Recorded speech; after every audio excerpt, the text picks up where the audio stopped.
함께 읽으신 말씀은 히브리서 12장 말씀입니다.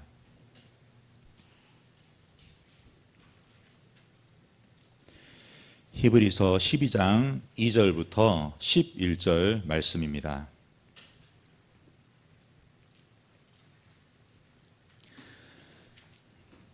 이 절 말씀부터 우리 한 목소리로 읽겠습니다. 믿음의 주요 또 온전하게 하시는 이인 예수를 바라보자. 그는 그 앞에 있는 기쁨을 위하여 십자가를 참으사 부끄러움을 개의치 아니하시더니 하나님 보좌 우편에 앉으셨느니라. 너희가 피곤하여 낙심하지 않기 위하여 죄인들이 이같이 자기에게 거역한 일을 참으신 일을 생각하라. 너희가 죄와 싸우되 아직 피 흘리기까지는 대항하지 아니하고 또 아들들에게 권하는 것 같이 너희에게 권면하신 말씀도 잊었도다. 일러스되 내 아들아 주의 징계하심을 경히 여기지 말며 그에게 꾸리절함을 받을 때에 낙심하지 말라. 주께서 그 사랑하시는 자를 징계하시고 그가 받아들이시는 아들마다 채찍질 하심이라 하였으니 너희가 참음은 징계를 받기 위함이라. 하나님이 아들과 같이 너희를 대우하시나니 어찌 아버지가 징계하지 않은 아들이 있으리요. 징계는 다 받는 것이거늘 너희에게 없으면 사생자요 친아들이 아니니라. 또 우리 육신의 아버지가 우리를 징계하여도 공경하였거든 하물며 모든 영의 아버지께 더욱 복종하며 살려 하지 않겠느냐. 그들은 잠시 자기의 뜻대로 우리를 징계하였거냐. 오직 하나님은 우리의 유익을 위하여 그의 거룩하심에 참여하게 하시느니라. 무릇 징계가 당시에는 즐거워 보이지 않고 슬퍼 보이나 후에 그로 말미암아 연단받은 자들은 의와 평강의 열매를 맺느니라. 아멘. 함께 읽은 이 말씀에 의지해서 연단받은 자들의 열매라는 제목으로 하나님의 말씀을 전하겠습니다. 2025년도 벌써 전반기가 훌쩍 지나가 버렸습니다. 그동안 우리의 신앙생활을 한번 되돌아보게 됩니다. 계획한 대로 응답받기도 하고 때론 내 생각과는 다른 길로 간 분도 있을 것입니다. 그러나 어떤 상황과 환경에 있든지 우리는 여전히 하나님을 바라보며 남은 하반기를 살아가야겠습니다. 우리가 하나님을 바라볼 때 자주 빠지는 함정이 있습니다. 하나님에 대한 믿음과 사랑과 순종 그리고 예배는 아무리 많이 찾고 추구해도 지나치지 않습니다.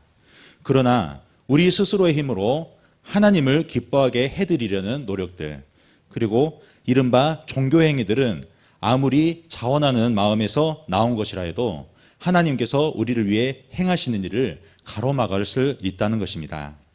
언제 어디서나 핵심은 하나님께서 행하시는 일 그리고 그분께서 지금 행하고 계신 일 그리고 장차 그분이 행하실 일을 기뻐하는 것이 바로 우리 신앙생활의 핵심이라는 것입니다. 그리고 우리가 기뻐해야 될 이 일을 드러내신 분이 누구이십니까? 바로 예수님이라는 것입니다. 오늘 본문 2절 말씀입니다. 믿음의 주요 또 온전하게 하시는 이 예수를 바라보자.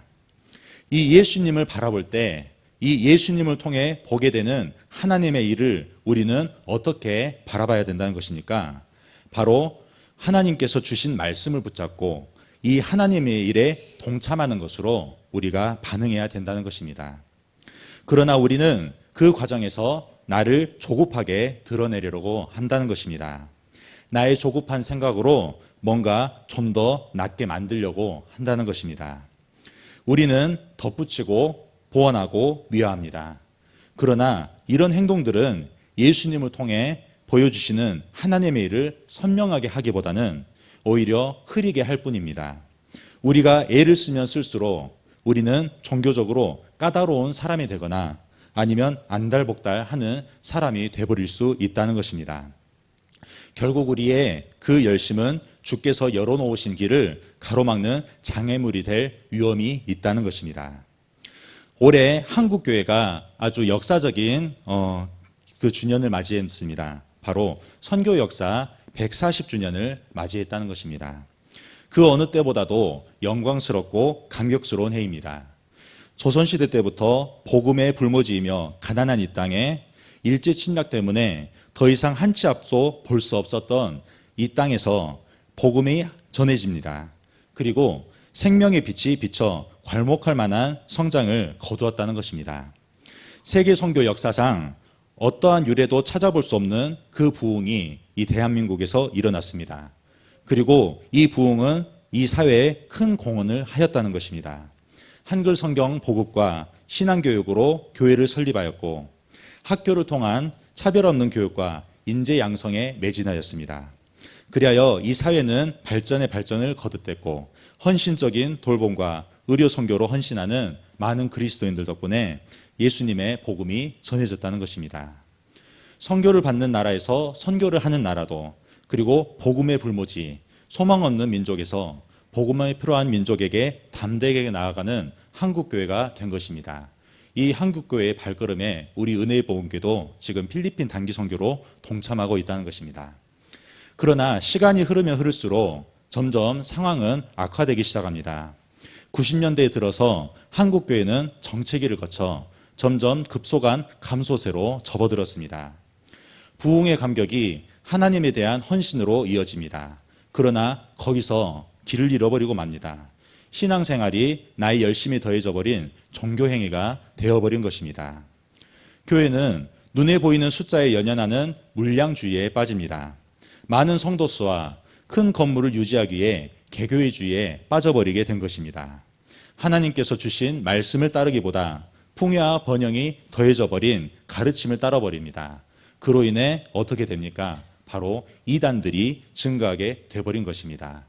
한국교회가 그토록 선교를 열심히 하고 2만 명의 선교를 파송했지만 그들의 물량주의, 그리고 바로 자신들의 신자로 만들기 위해서 열심으로 애쓰는 그 노력들이 그 복음을 올바르게 전해받아야 될 사람들에게 오히려 미혹의 도구가 돼서 우리 한국교회는 선교뿐만 아니라 지금 이 땅에서의 신앙생활도 모처 위태롭게 되었다는 것입니다.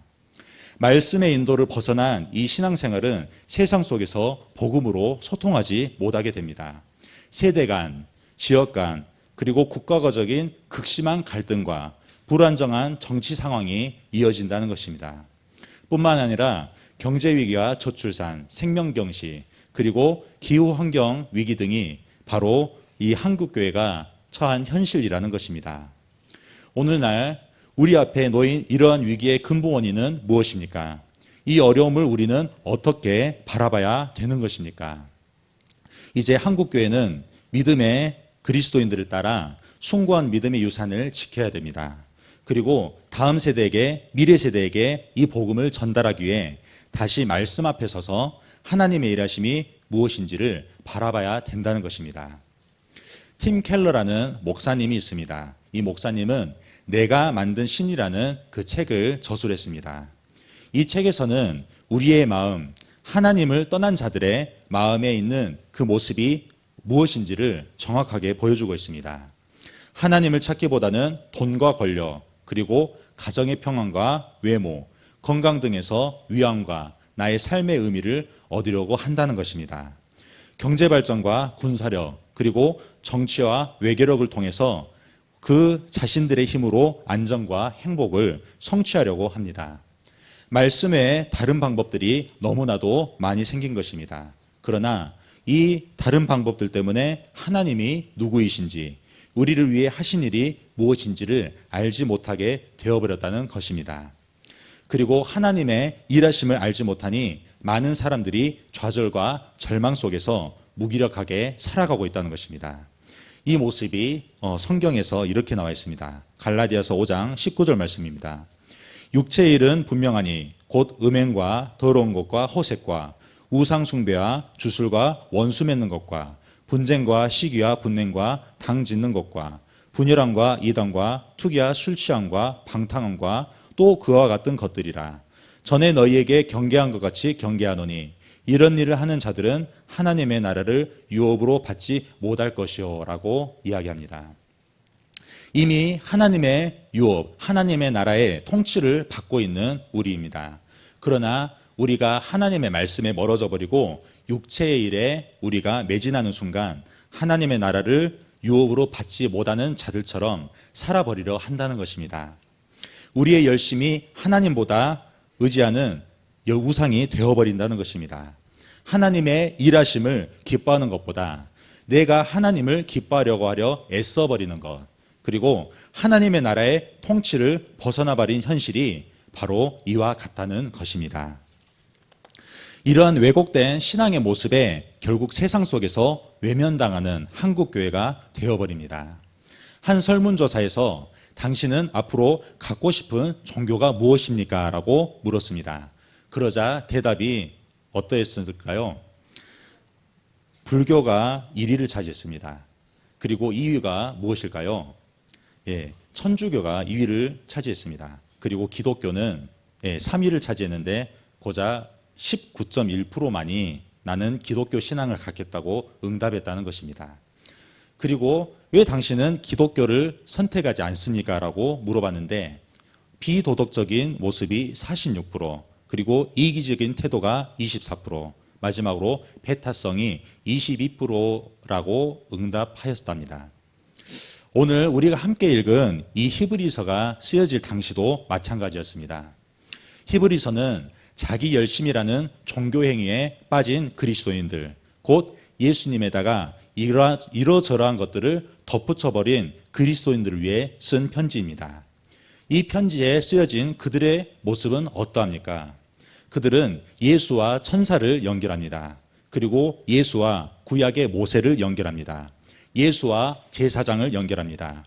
그리고 예수를 믿음과 동시에 율법도 따라야만, 율법을 준수해야만 구원받는다고 잘못된 가르침을 전했다는 것입니다. 오늘날도 말하면 예수와 정치를 연결합니다. 예수 믿는 사람들이 정치를 잘해야 이 땅에 복음이 전해져, 그리고 예수와 교육을 연결합니다. 예수는 믿지만 학교에서 공부를 잘해야 돼. 더 뛰어난 학업의 성취를 이루어야 돼. 그래야 우리가 복음을 전할 수 있어. 그리고 예수와 부처를 연결하는 사람도 있다는 것입니다. 나의 헌신과 열심으로 꼭 불교에서 많은 신자들이 108배를 하고 또 일배를 하는 것처럼 자신의 헌신과 열심과 노력으로 그리스도인, 그리고 우리를 구원하신 예수 그리스도를 마치 종교 우상으로 만들어버리는 사람들도 있어 버린다는 것입니다. 그러나 위기는 곧 기회입니다. 위기는 우리가 하나님을 부르짖으면서 나는 이제 더 이상 할 수 없으니 하나님께서 다 하실 수 있다고 고백하는 순간입니다. 이 회개의 기회가 우리에게 열린다는 것입니다. 문제의 원인에 대해 정확한 진단과 변화를 위한 첫걸음이 어디입니까? 바로 말씀으로 돌아가는 데서부터 시작한다는 것입니다. 비로소 우리가 이 말씀을 통해서 예수에게 덧붙여 버린 것들을 하나씩 내려놓는 때가 왔다는 것입니다. 히브리서 13장 9절 메시지 성경으로 읽겠습니다. 그분에 관한 최신 이론에 이끌려 그분을 떠나는 일이 없게 하십시오. 그리스도의 은혜만이 우리의 삶을 떠받치는 유일하고 충분한 기초입니다. 그리스도의 이름을 붙인 온갖 상품은 별 도움이 되지 않습니다. 라고 말씀합니다. 나의 열심히 만들어낸 종교행위, 그 종교행위에 기댄 기복신앙, 나로부터 만들어진 우상에서 돌이켜 우리를 위해 일하시는 하나님이 누구이신지를 알고 다시 예수님을 바라봐야 한다는 것입니다. 호세아 6장 3절 말씀입니다. 그러므로 우리가 여호와를 알자, 힘써 여호와를 알자. 그의 나타나심은 새벽빛같이 어김없나니 비와 같이 땅을 적시는 늦은 비와 같이 우리에게 임하시라 하니라. 오늘 본문 2절 말씀입니다. 믿음의 주요 또 온전하게 하시는 이인 예수를 바라보자. 그는 그 앞에 있는 기쁨을 위하여 십자가를 참으사 부끄러움을 개의치 아니하시더니 하나님 보좌 우편에 앉으셨느니라. 아멘. 우리는 살아가면서 많은 일들을 겪습니다. 대부분 그 일들이 일어난 상황과 환경에 반응하는 삶이라는 것입니다. 내 스스로 계획하고 준비하면 완벽할 것만 같습니다. 이를 위해 시간과 노력을 나의 열심을 위해 조정합니다. 그러다 결국 하나님께 나아가야 될 마음마저도 나의 인생 계획에, 내 마음의 우상에게 빼앗겨 버리는 경우가 많다는 것입니다. 그때 하나님께서 우리에게 하시는 일이 무엇입니까? 오늘 본문 6절 말씀입니다. 주께서 그 사랑하시는 자를 징계하시고 그가 받아들이시는 아들마다 채찍질 하심이라 하였으니 너희가 참음은 징계를 받기 위함이라. 하나님이 아들과 같이 너희를 대우하시나니 어찌 아버지가 징계하지 않는 아들이 있으리요. 징계는 다 받는 것이거늘 너희에게 없으면 사생자요 친아들이 아니니라라고 말씀합니다. 여기 계신 분들 대부분이 모태 신앙일 것입니다. 그 후에 신앙생활을 하였더라도 인생의 대부분을 신앙생활을 하는데 모두 그렇게 헌신하신 분들이라 할 것입니다. 내가 하나님의 자녀라고 말할 수 있는 그 신앙의 은혜와 경험과 그리고 오늘날의 믿음 생활을 계속 이어가고 있는 분들이 대부분일 것입니다. 그러나 하나님께서는 어떻습니까? 여전히 우리를 징계하십니다. 우리가 아파할까 봐 두려워하시는 분이 아니라는 겁니다. 오히려 우리를 징계하심으로 우리를 자식 만드는 훈련을 시키시는 아버지가 바로 하나님이시라는 겁니다. 오늘 본문 9절 말씀입니다. 또 우리 육신의 아버지가 우리를 징계하여도 공경하였거든 하물며 모든 영의 아버지께 더욱 복종하며 살려 하지 않겠느냐. 그들은 잠시 자기의 뜻대로 우리를 징계하였거니와 오직 하나님은 우리의 유익을 위하여 그의 거룩하심에 참여하게 하시느니라 라고 말씀합니다. 육신의 아버지도 자기 자식에게 바르게 살게 하기 위해서 징계하신다는 것입니다. 하물며 우리를 자녀 삼으신 하나님은 어떻겠습니까? 우리 스스로가 예수님을 통해 하나님만을 의지하고 하나님의 일에 참여하는 자녀로 살도록 여전히 하나님께서는 자식 만들기 훈련을 하신다는 것입니다. 하나님께서 제게 자식 만들기 훈련을 시작하신 한 가지 고백을 해보고 싶습니다. 이 이야기를 하고 마치도록 하겠습니다. 저는 대학교를 졸업하고 취업 준비를 2년간 했습니다. 사실 졸업하기 전에 취업할 기회가 있었습니다. 다니던 학교에서 공부를 나름 성실하게 했었습니다. 그러나 저는 다른 길을 원했습니다. 왜냐하면 내 인생의 주인이 바로 내가 되고 싶었기 때문입니다.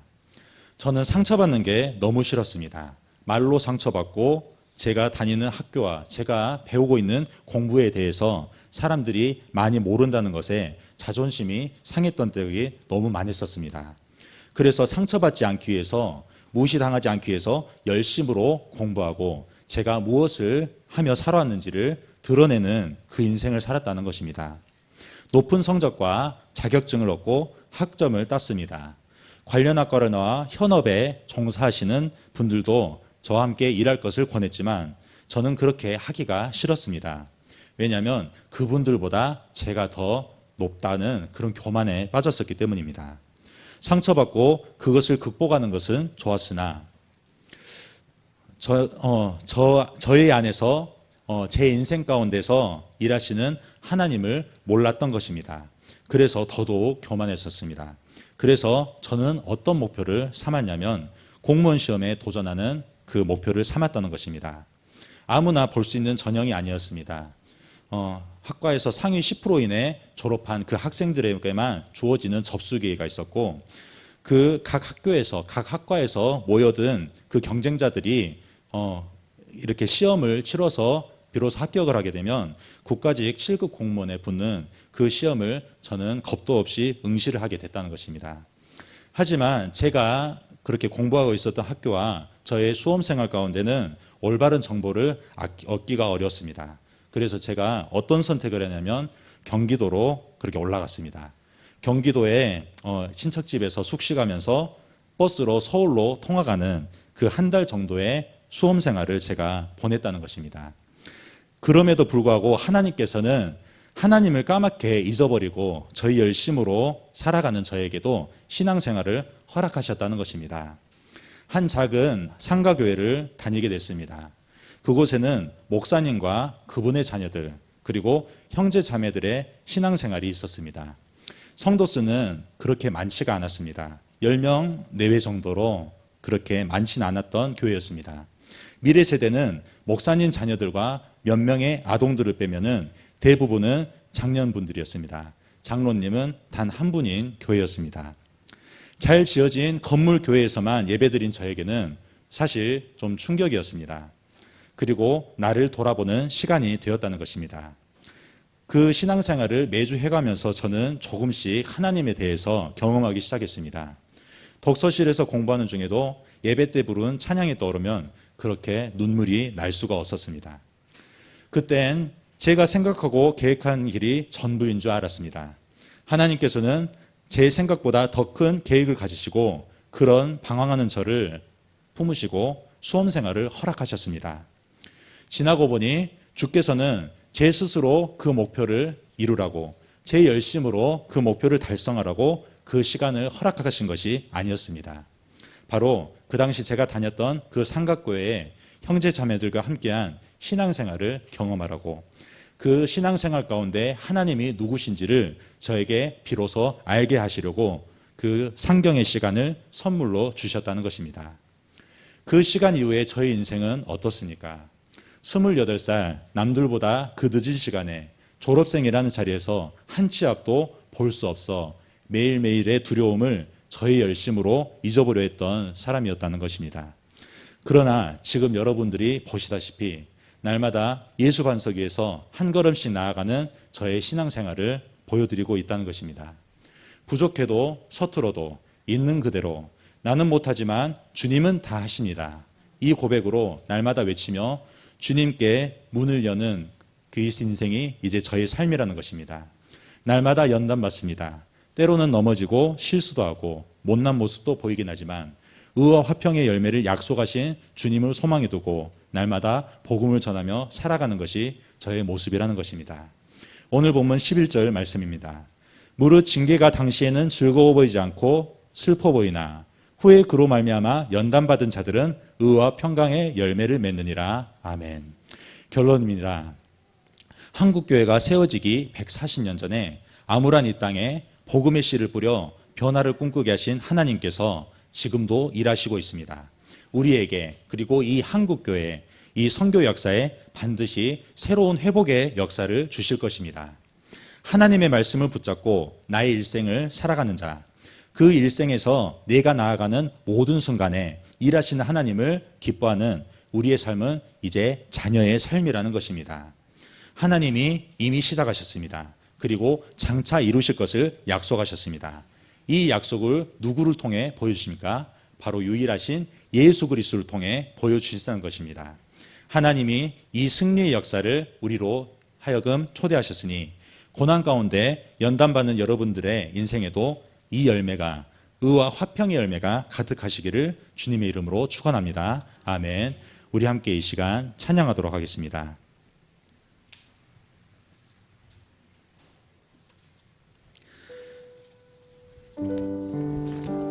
우리가 계속해서 부르짖는 하나님이 누구십니까? 이 땅을 사랑하시고 이 세상 사람들을 사랑하셔서 그분의 사랑하신 독생자 예수 그리스도를 이 땅에 보내신 것입니다. 하나님께서는 너무나도 좋으신 분이십니다. 여기서 좋다는 말은 완벽하다는 뜻입니다. 그러나 이상하게도 하나님께서 이 땅에 보내신 예수 그리스도는 그 좋음과는 거리가 멉니다.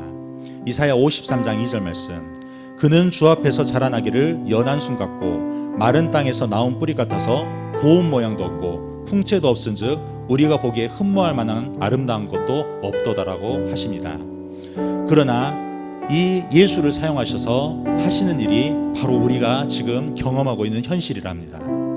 그리고 이 하나님께서 이제 예수를 믿는 우리 또한 이 길을 함께 걸어가기 원하시오니 우리가 하나님이 누구인지를 알고 그 하나님을 찬양하며 이 시간 예배하는 시간을 드리도록 하겠습니다.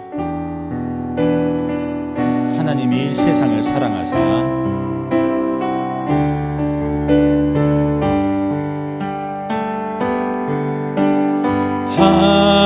하나님이 세상을 사랑하사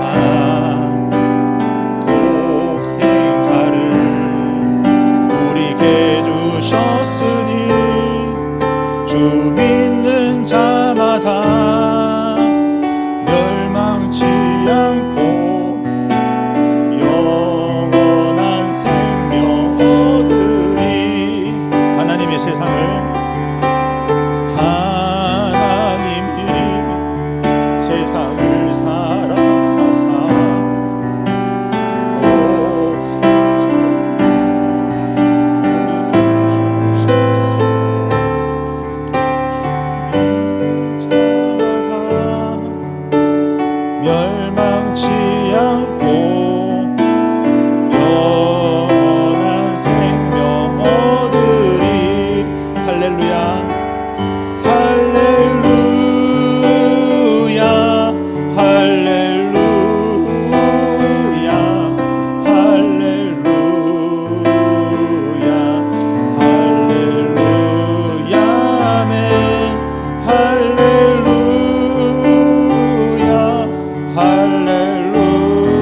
우리에게 하신 일들이 계속해서 이 시간에도 역사하고 있음을 믿습니다.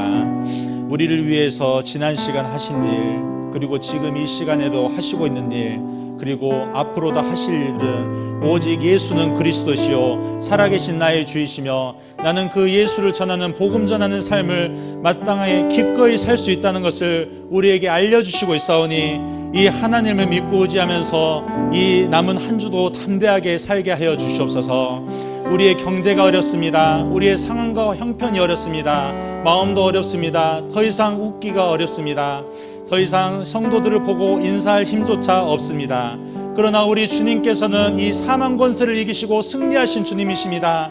어떠한 문제 가운데서도 우리가 해결하지 못하는 문제가 없습니다. 죽음에서 부활하신 우리 주님께서 이 시간도 우리와 함께 계시고 있음을 믿고 남은 2025년도 그리고 앞으로의 신앙생활도 계속해서 함께하고 계실 줄 믿습니다. 이 주님을 믿고 담대하게 살아가게 하시옵소서. 담대하게 예수를 전하고 예수를 말하게 하시옵소서. 우리 자녀들에게, 우리의 남편과 아내에게, 또한 우리의 가족들에게, 아직 믿지 않는 자들에게 담대하게 전하는 그 은혜의 역사가, 은혜의 복음이 계속해서 이루어질 줄 믿습니다. 이 광주 땅에서, 그리고 저 바다 너머에 있는 필리핀 민도로 섬에서도 계속해서 그 은혜의 역사가 이루어질 줄 믿습니다. 특별히 필리핀 민도로 섬에 있는 단기 선교팀을 축복하여 주옵소서. 하나님께서 그 교회를 사랑하시고 그 민족을 사랑하십니다. 하나님께서 더 이상 그 교회로 나아가는 발걸음이 지체되지 않도록 그 무엇보다 더 튼튼한 다리를 내어주셔서 감사합니다. 밟히는 다리가 세워졌습니다. 바로 예수 그리스도이십니다. 하나님께로 나아가는 그 발걸음을 감수하고 마땅히 밟히기를 그 즐거워하시는 우리 주님께서 이제 우리를 하나님 앞으로 인도하실 때 우리가 함께 부르짖을 이름은 주여 하나님 아버지라는 그 외침임을 우리가 여전히 기억하게 하시옵소서. 지금은 눈으로 볼 수 없고 또 들을 수 없는 그 먼 거리에 있지만은 그 다리 너머로 함께 만나게 될 때 우리가 믿고 있는 그 하나님의 은혜 복음이 우리 인생에서 어떠한 일을 하셨는지를 이 한국 땅에서도 저 필리핀 땅에서도 중국과 북한 땅에서도 세계 열방에서도 우리가 함께 증언하고 고백할 수 있는 믿음 생활을, 신앙 생활을, 그리스도의 인생을 계속해서 살아가도록 역사하여 주시옵소서. 예수님의 이름으로 기도합니다. 아멘.